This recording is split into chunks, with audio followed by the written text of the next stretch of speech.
Hello, welcome to everybody to the Spring Roo 2 preview talk. Hello, good morning. I'm Enrique Ruiz, Spring Roo project lead. And I'm César Ordiñana, CTO of Digit Corporation. We are going to present the new features of Spring Roo 2, a rewrite and update of the tool to generate projects based on current Spring technologies like Spring Boot, Spring Data, etc. What we have in the agenda? First, we are going to talk about the Spring Roo project and present its main features. Then, we will review some of the shortcomings of Spring Roo 1. Then, we are going to talk about the new features of Spring Roo 2. And finally, we will make a live demo where we are going to create a full stack application from scratch using Roo. So what is Spring Roo? Spring Roo is an easy-to-use development tool for quickly building web applications in the Java programming language, which could be used as a standalone application or as an Eclipse or STS plugin. When you run Spring Roo, it will open a shell like this one, and it will start each code generation engine. Through this shell, you will be able to type Roo commands to interact with the code generation engine to execute code generation tasks.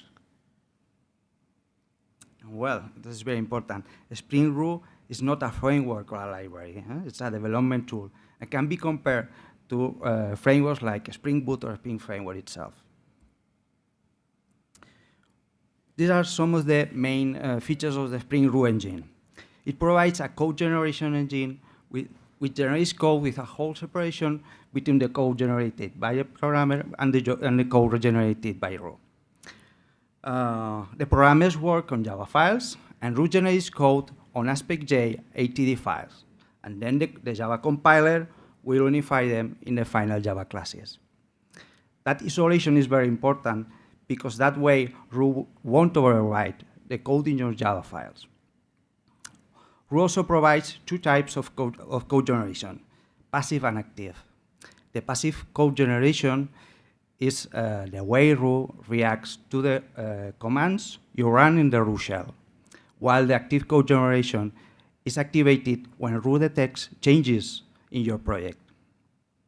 And also, as Roo is a development tool, the runtime performance won't be affected by Roo. Which are the main benefits you will get if you use Roo? Why use it? Of course, you will get higher productivity because Roo will generate boilerplate code and common code structures for you. Also, it generates a stock standard Java and Spring code, so you don't have to learn new languages or frameworks to use it. And thanks to the separation between the programmer's code and the generated code, you can use Roo not only in the bootstrapping and prototyping of the project, you can use also in the maintenance and evolution of your applications. Wow, it looks good. Yes, really. In fact, Spring Roo 1 provides to the project teams a way for quickly start applications. But it has some shortcomings. For example, the generated web applications are based on somewhat old technologies and patterns, like the Active Record one. Also, to customize the generate code, you have to use the AspectJ support in the Eclipse or STS. Moreover, the web application look and feel is very, very simple. And finally, it provides a very basic REST support. In summary, Spring 1 is not generating the web applications we would like to deliver as a final product. That's the reason why we decided to adopt a new philosophy materialized in the new Spring Roo 2. A new version more focused on newer Spring technologies like Spring IO platform, Spring Data, etc.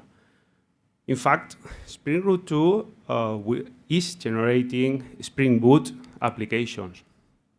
Therefore, the XML configuration model has been replaced by the Java-based one.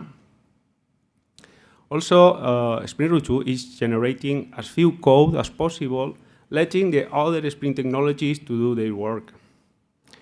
The code generation has been updated, thinking in the developer, and now the generated code is easier to customize. And thanks to TimeLeaf, the developers will modify the view layer with less effort. And finally, the usability has been improved thanks to the new features added to the Spring Roo shell, as we will see in this talk. So, this is a list of some of the new features that will be available in Spring Roo 2. Let's start with a demo, and we will show them.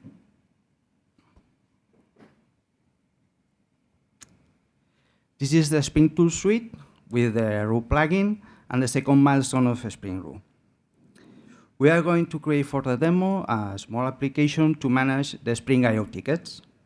First of all, we have to create a project using the Roo wizard. For the project name, Spring I/O tickets, the package, ticket, and we will leave the other options with the default values. Next.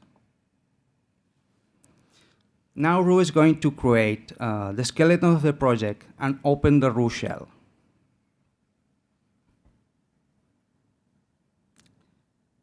It's building everything.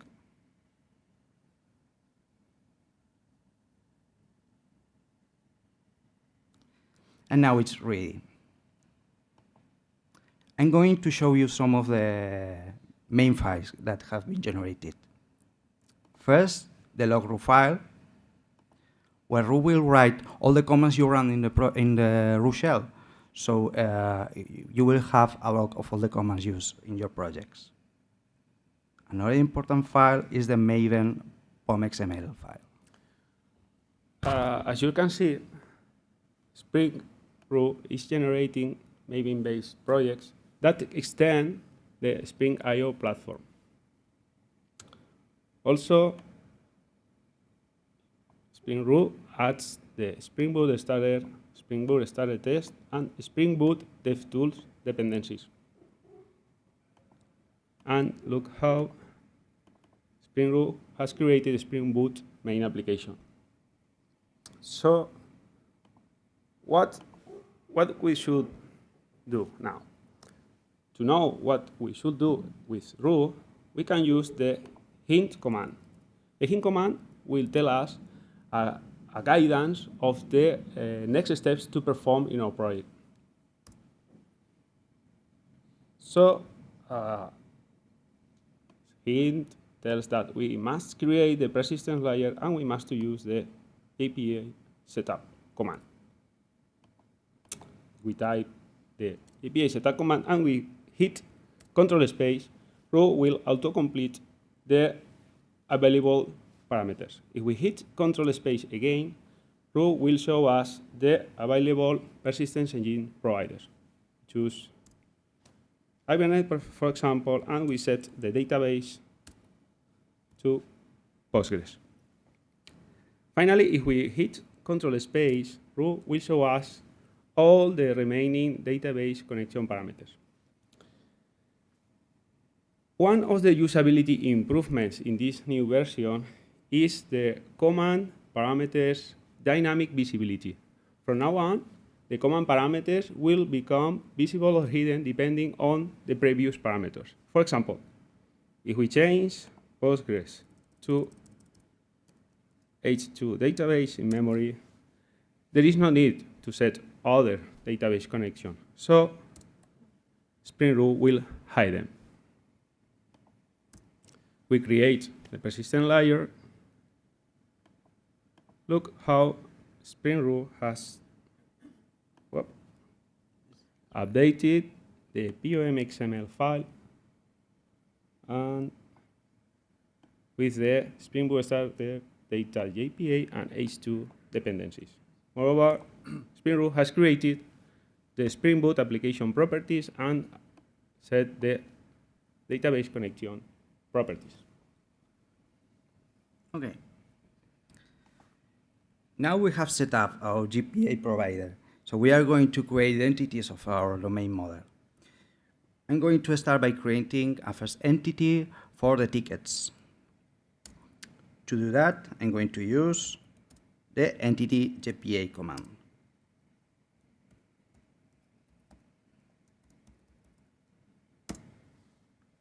With this command, Roo will create the Java class, which as you can see is empty. But where is all the code? If you take a look at the cross-references view, you will see all the methods and properties that Roo generated for us. By default, Roo will generate an identifier property, a version property for optimistic locking, the getters and setters, and a toString method. You can change all of the default values and parameters in the entity command, in the entity GPA command. For example, you can set table name, schema name, you can use inheritance, and all the GPA available parameters.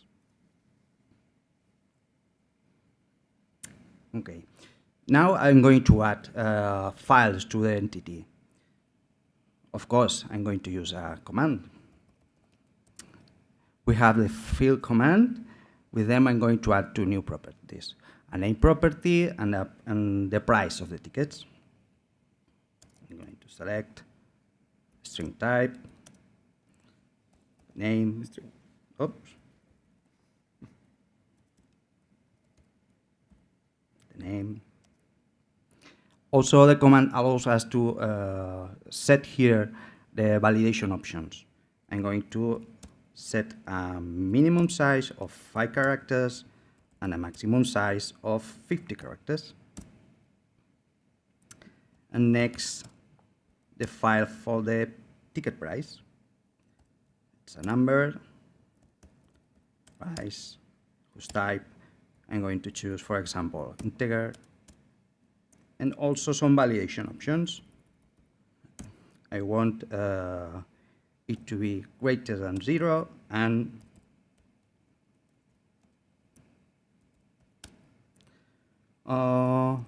less than 1,000 euros, for example. As you can see, Ruiz is adding the properties into the Java file, but also is generating the getters and setters in the aspects. He has added a getter for the price and the name and the setters.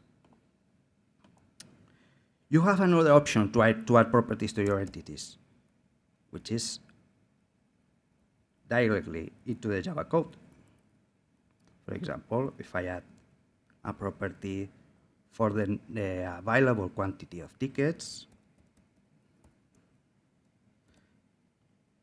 once I saved the Java file, Roo has detected the change thanks to the active code generation and has generated also the setter and getter for the property.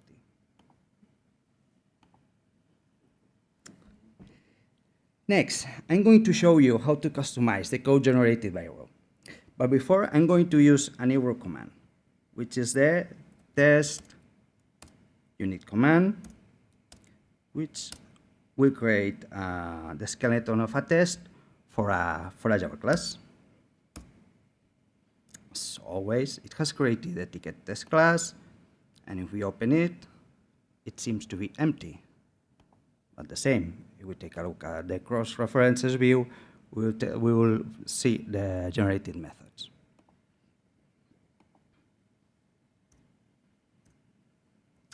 Now I'm going to create a test, but I would like to create an instance of a ticket object with the values I would like.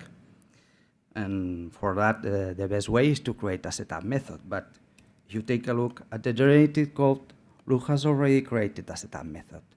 What can I do to provide my own setup implementation? It's really simple. You only have to add the method to the Java class,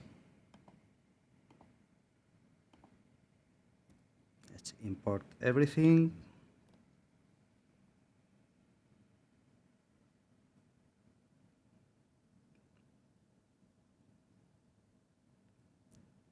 Hello. For the import. Here it is. Okay. Once I say I have saved the class, if I take a look again, wait it to, okay, has compiled everything. Roo has detected the change, as we have provided our implementation of the method, he simply removes it from the generated aspects. Now, oops, I'm going to add a test method.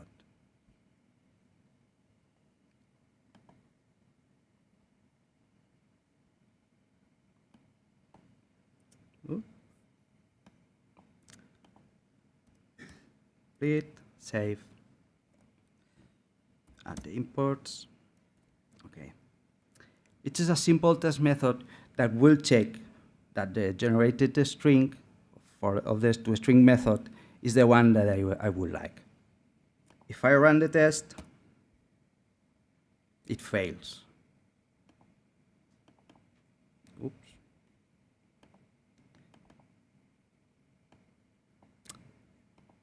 Because Roo generated a toString method for us, which generates a string which is different from the one we expected in our test.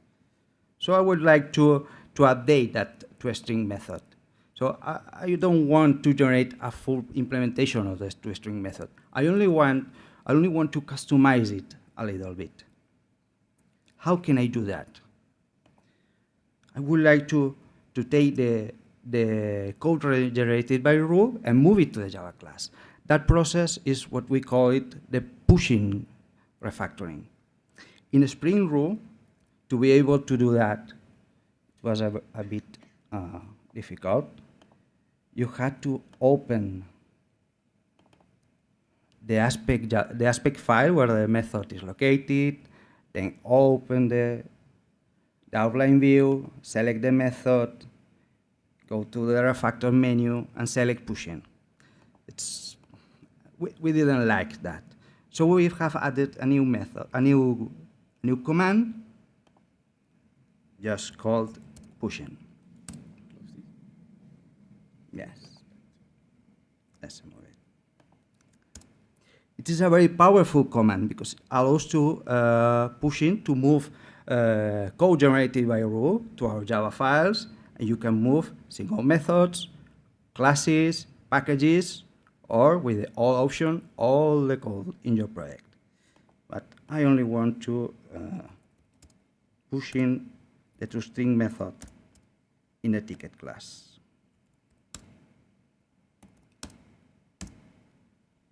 Okay. Here it is. I only want to change the toString style to the simple one. And let's run the test again. Nice, now it's green. Okay. We have one entity, let's create another one. But before that, let me show you another new feature in Spring Roo 2, which is the settings command.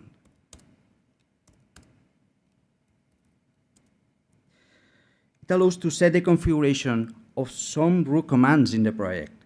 For example, the entity GPA command and the GPA and the file commands, the table and column names are optional parameters. But what happens if you can use the default generated names and you have to use a database naming standard?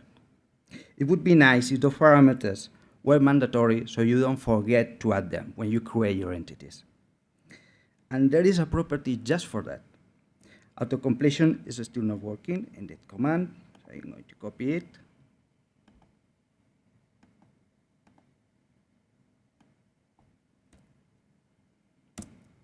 And that's it. Now, if I try to create another entity, for example, customer, oops.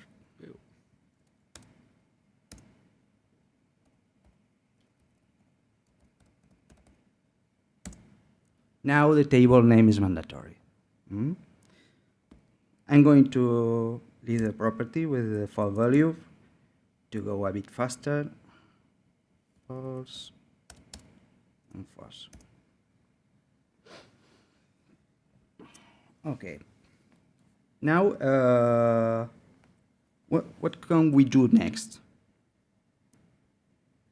We can use the hint command, who will tell us that we can create now the Spring data repositories for our entities. This is a big change from Roo 1 because we have removed the active record support. Now, to create the repository for our entities, we have another command, which is the repository GPA command. In future versions, we would like to add support for other Spring Data repositories like Spring MongoDB, Redis, etc. The command provides two options. You can create a repository for a single entity or for all the entities in your project. And I have to write the package where to create the classes. It has created two repositories, one for tickets, another for customers. And we open the ticket repository. Is an interface. It's empty, but Roo has added it inheritance with the GPA repository of Spring Data and some other utility methods. And if we want to add new query methods, it's very simple. It's a Spring Data repository. You only have to go to the interface and write the method using the Spring Data syntax. Find, blah, blah. But I always forgot the syntax. And I have to go to the website of Spring Data, take a look at the Spring Data reference documentation. But there is, of course, a command that will help us to create those methods. In Spring Roo 2, the finder method has been updated to generate methods using the query method name syntax of Spring Data. Select the entity, and it will, without the completion, it will guide us on the creation of the method name. First, we select the prefix, find, query, read. We will add in the next version count also. I will select by. And now the command is showing me the properties of the ticket entity. So I'm going to create a query, which is, I want the tickets whose quantity available is greater than a value, or, and whose name contains a text. And I want the results to be ordered by ascending order, by price in ascending order. And that's all. We have created very easily a new method. Very useful. Now the next step. We are building the application from bottom to up. We have created the repositories, and if we use the hint command again, who will tell us now to create the service layer using the service command.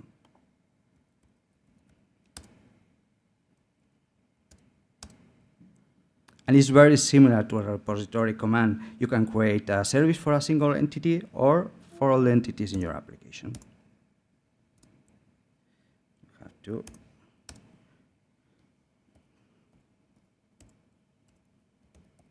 service API.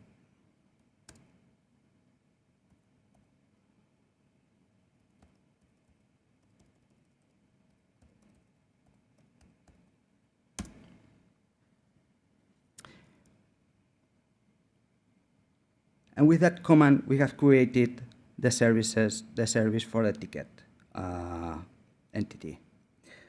Okay, I want to create another entity I created before a Roo script with all the parameters to create the entity.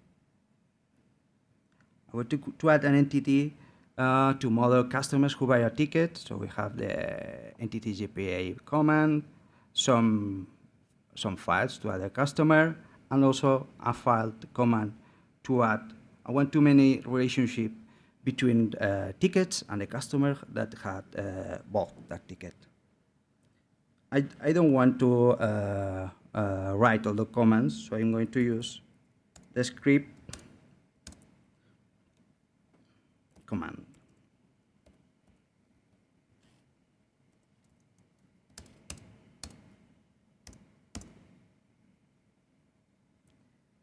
Okay, and now Roo has created a customer entity with all the properties, and also we have updated the ticket class, the ticket entity, with the relationship with the customers. I'm going to generate again all the repositories.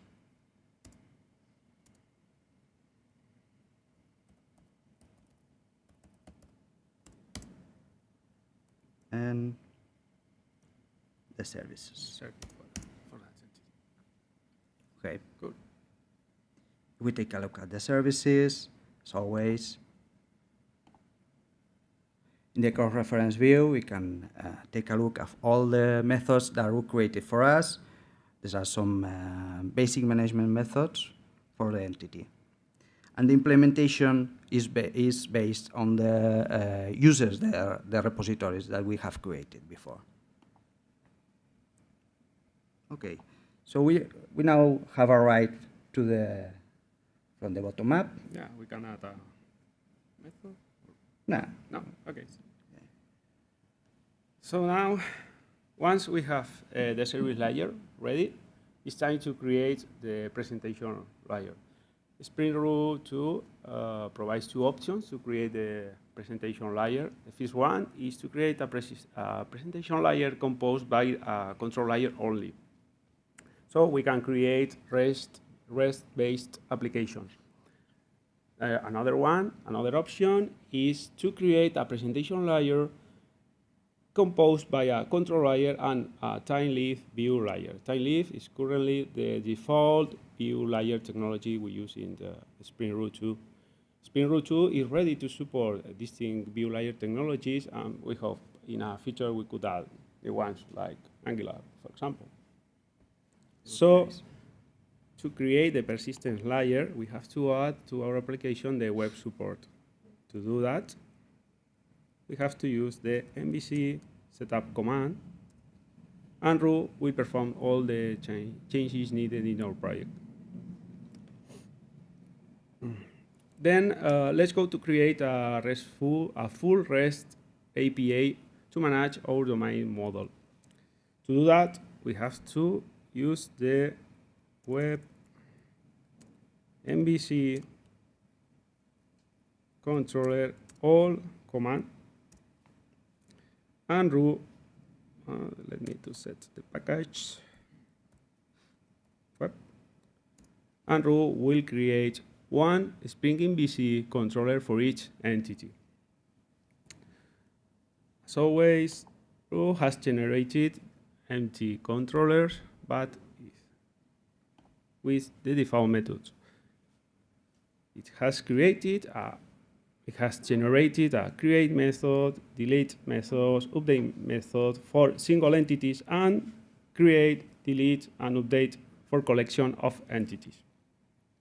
So now I am going to run the application.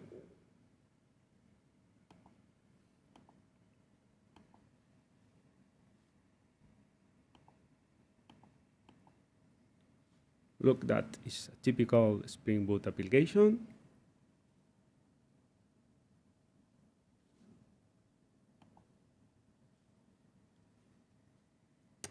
And I'm going to test the REST API with the REST plugin for Firefox.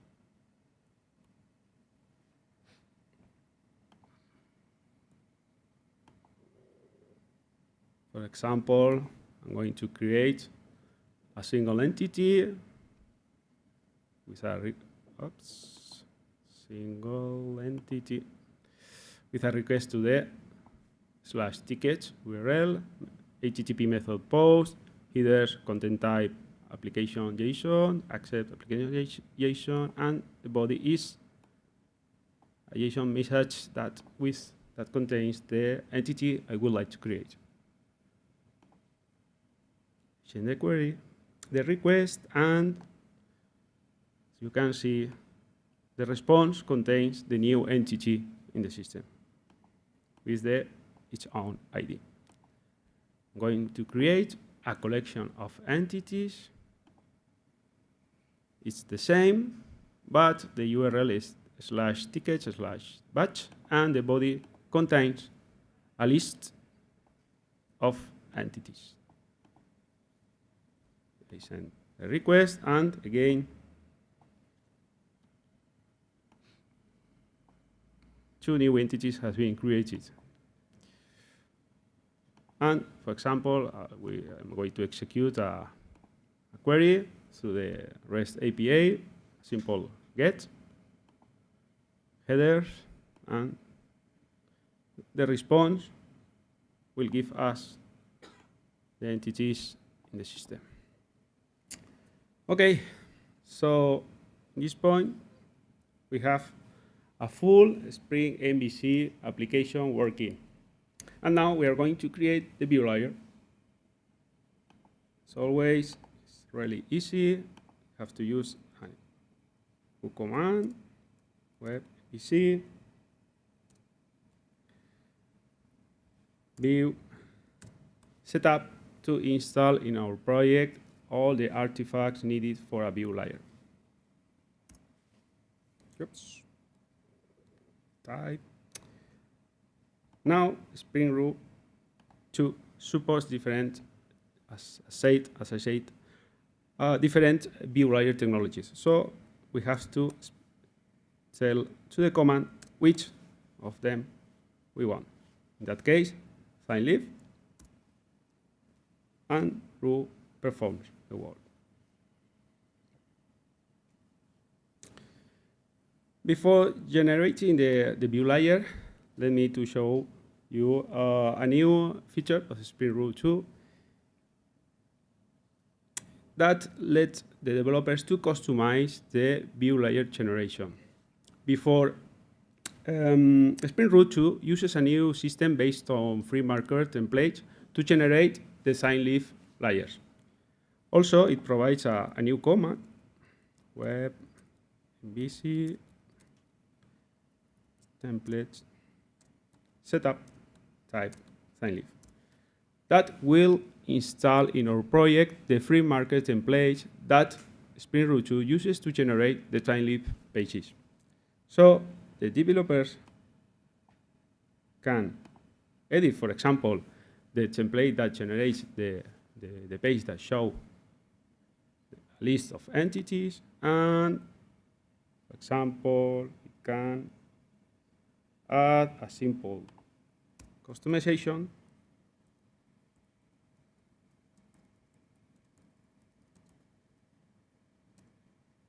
hello Spring IO.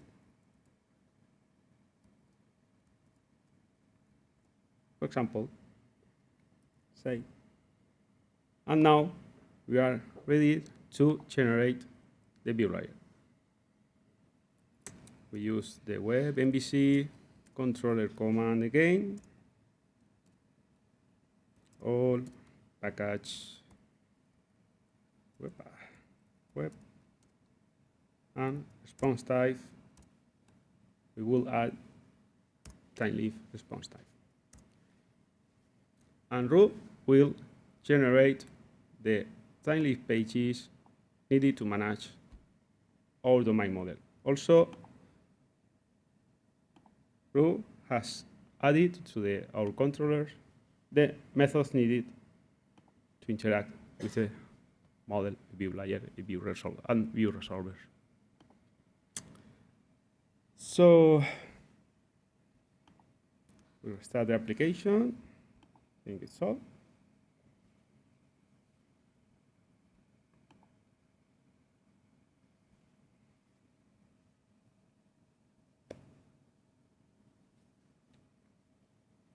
as we are using a H2 database in memory, we have to reload the data. And I'm going to create again. Some tickets and some customers. Yeah. Okay.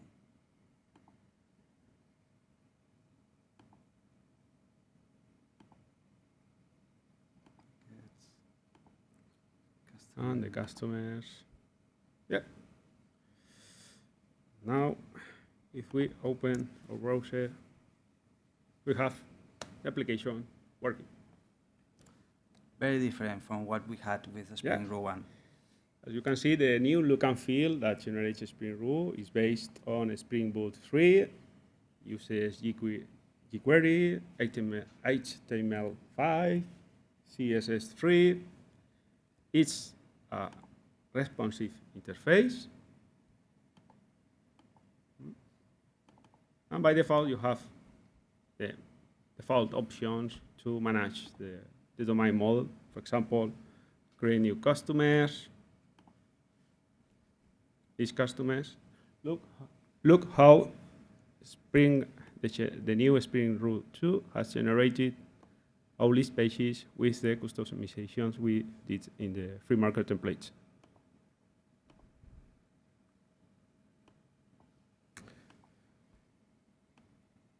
Also, take a look how Spring Roo has generated a master detail page in which if we select a ticket, automatically we will show the related customers.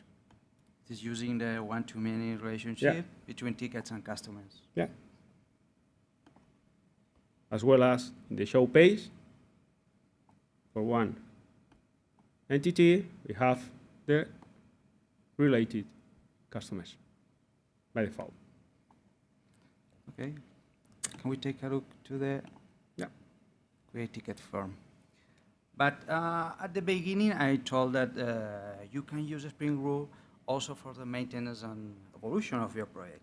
What happens if I want to add a new description property for the tickets? Well, let's go. That's right. Yeah.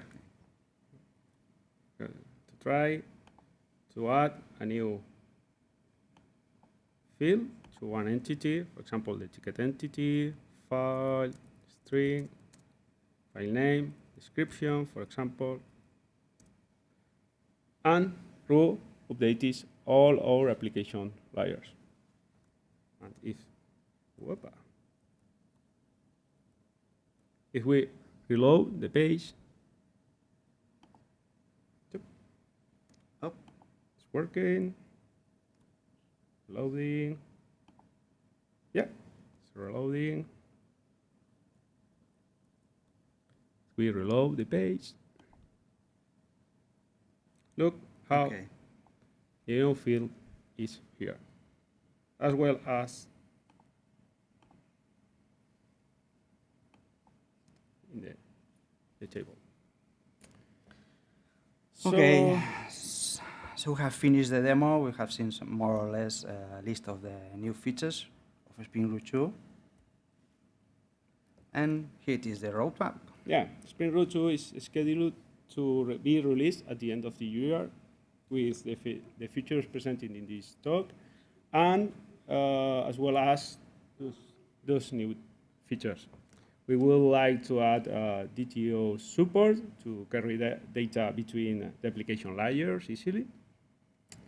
We would like to generate support to call any service to the REST HTTP API. We would like to generate an integration layer, security layer, Spring data auditing, Hibernate chambers for versioning, where you are integration, and we would like to add a set of UI widgets to the HTML. Okay. So, any questions?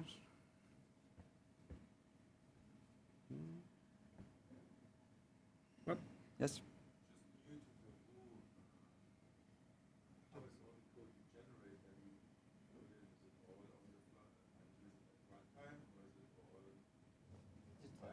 Everything is generated in development time, development time, Roo generates aspect Java files, which are integrated when the compiler, the Java compiler compiles everything and generates a single Java classes. Yeah. It's Yes. You can, but when you get to a method which is in an aspect Java file, the IDE will open that file. So you will have to take a look at those files, but they are very similar to Java code. Okay. yeah.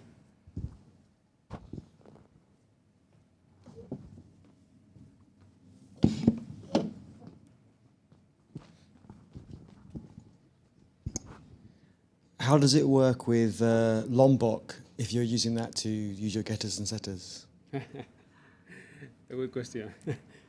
We were looking Lombok, but currently we aren't generating code for Lombok, but we think that We haven't tried to mix it, but I think Yeah. you shouldn't have any problems. Lombok is, I think, generating the code in runtime, if I'm not wrong. In Roo, we are generating it in development time, and you can customize it using the pushing command, for example. That's the difference, but I don't think there is any problem to use Lombok also. Okay, thank you. any questions? More? So thanks, and hope you from now you will create your boot applications with Spring Roo. Thanks for coming. Thanks for coming. Bye.